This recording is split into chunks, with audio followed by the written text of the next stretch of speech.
got a whole bunch of socks, and you kind of choose which one's your favorite socks. All my medals are favorite. I'm actually working on something.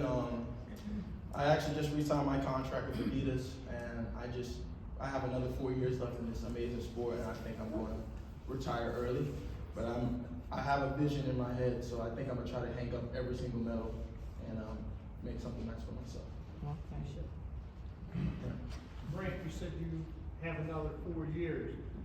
Does that mean we could be looking for you in the 2028 Olympics? Yeah, you guys are very, very lucky because I was thinking about just going out on top. You know, I was trying to just get out while I could, but yeah, LA is definitely in the books for me. I've been working hard with the team that I surround myself with. Back in Gainesville, where I still train and live, and everybody's eager for another 4 years. So definitely looking forward to it. The team that I've assembled over the years has been great, and I'm eager to get to 2028. If we could fast forward today, I'm ready to see where I'll be. But there's a process in it all. Did you have a problem giving up football? Come here, Coach Harper. No, I did it. I really did it. I think I realized that I am one of the biggest individual athletes that if I don't get mine, I'll be upset, and I don't have to point the finger to nobody else. You know I put in the work. I know I've done overtime, and I know I've done all the things to be successful, and I don't have to rely on anybody else. And then when it doesn't go my way, there's only one person you can look in the mirror, and that's yourself. Have you been contacted by the Commanders for contract? So it's actually interesting. So we've had a couple pro days. I decided to run in one 20. Was it after or before? I can't remember. Was it? I don't remember if it was before or after the Olympics. Not this one, but the previous one. But I ran a 40 at the pro day. I ran 4:15.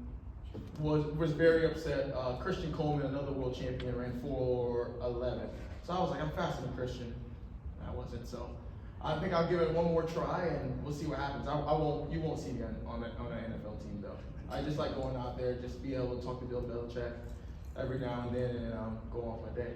Remember Bob Hayes? Bob Hayes, there you go. Yes, ma'am. Tell us how you handle pressure during major competitions like the Olympics. Yeah, so pressure is an interesting thing. I've always told myself pressure is a privilege. You know, if you feel pressure, that means something's expected of you. And when something's expected of you, either you're gonna, rise to the occasion or you're gonna fall. And for me, for people that watch and support, whenever I get on the track, they know what they're gonna get, out of myself. So whenever I feel pressure, I feel my heart rate going, or I feel, for lack of better words, nervous, I kind of just rely back on my preparation before it and how I'm going to handle it. I've always played 1,000 scenarios in my head. One of those scenarios are going to happen. So I've always tried to just mentally prepare myself, have a little bit of mental fortitude, and I always just try to learn, from previous mistakes. And that's why we practice. I've always practice doesn't make perfect in the sports realm. Practice makes permanent. So that's exactly how I handle pressure in high situations. Go to that. What's it like to be in that starting block? You got national TV, cameras right on you, and you got this moment before that film goes on. Where are you at mentally? Yeah, so a little bit of my thoughts for that race in the Olympics. So we're warming up. I have a training partner, two training partners that I train with, Ariane Knighton and Joseph Famboulay. They had just ran the 200. I'm very superstitious. So they had just ran the 200. Neither one of them got a medal. So in my head, I'm playing every situation in my head, like I said before. What if that's me? What if I did this? What if I did that? What if I did this? And I don't know what came upon me or what I decided, but I told myself, basically I said, stop it. You've waited 3 years to do this one thing. that you don't have in your career. You've waited 3 years, you worked overtime, you've done it all. Go out there and show the world. So we go to the back room.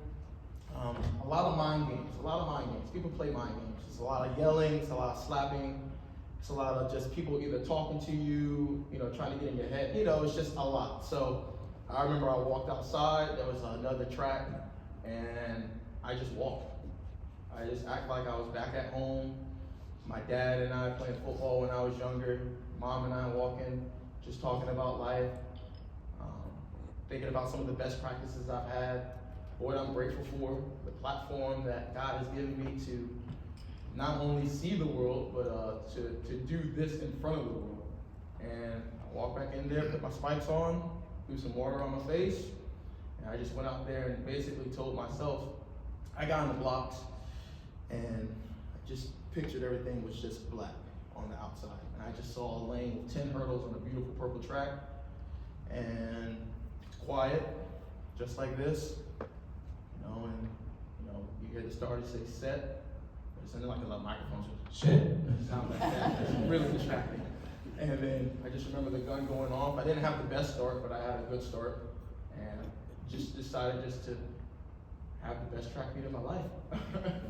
And got to the finish line, rang the bell, saw my parents, saw my girlfriend and her family and her extended family, and this, man, it was just amazing, man. I wouldn't trade it for the world.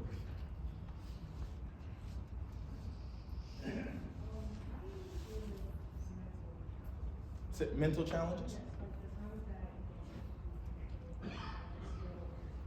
Yeah, so I remember talking with one of my mentors, Karan Clement. He's an Olympic champion at 400-meter hurdles. And he says to me, I've asked him that same question when I was a freshman at University of Florida. I just got there. And I remember asking him, Karan was that icon at the time, world champion, world record holder, basically everything that anybody aspires to be on the track, he had it. And I remember asking that same question. I'm like, you get on the track and you just feel like it's just ice cold, like no pressure or nothing around you. I said, how do you do that? He says, I practice. I said, don't BS me. Everybody practice. I'm out here practicing now and I still get nervous at practice. I said, don't BS me. He was like, he used it as an example of the body. And he says, don't you get sick? I said, yeah, I just got over a cold last week. He says, exactly. Some days you're on and some days you're off. And some days you just have to, come to practice when you don't want to. And some days you're gonna be feeling like, this is the best day of my life. He says it's all dependent on how, you control it. You gotta be able to control those emotions. You gotta be able to control, where you go, how does it work? You control all that. So if you show up to practice, like let's say you have a cold, you show up to practice having a cold. If you let the cold win, you're not gonna have a good practice, So for me, I've always said, regardless of any situation, I remember we were on the practice field